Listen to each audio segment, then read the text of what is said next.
This is the Lone Crater YouTube. We hope this video helps. You begin by confirming essentials. Signed-in Apple ID with two-factor authentication and a verified card in wallet. Once done, log into your Apple developer account and create a merchant ID.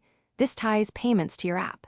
Next, enable Apple Pay capability in your Xcode project and link the merchant ID. Make sure your app's bundle identifier matches the developer configuration. These steps set up trust and routing so the device, wallet, and your server can securely coordinate the payment flow. Now implement the flow, add a PK payment button in your UI and set supported networks, Visa, MasterCard, and others, so users recognize options. Then build a PK payment request, set your merchant ID, country and currency codes, and line items with precise amounts.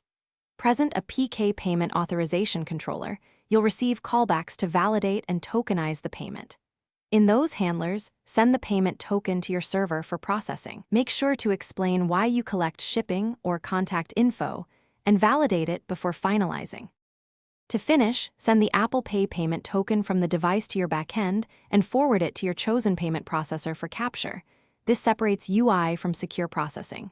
Once confirmed, update the app UI and receipt flow so the user sees success. If something fails, first recheck your merchant ID, Apple Pay certificates, and server-side processing logs. Also verify the device has a valid card and network access. If errors persist, log the full authorization response to pinpoint whether it's certificate, tokenization, or processor related.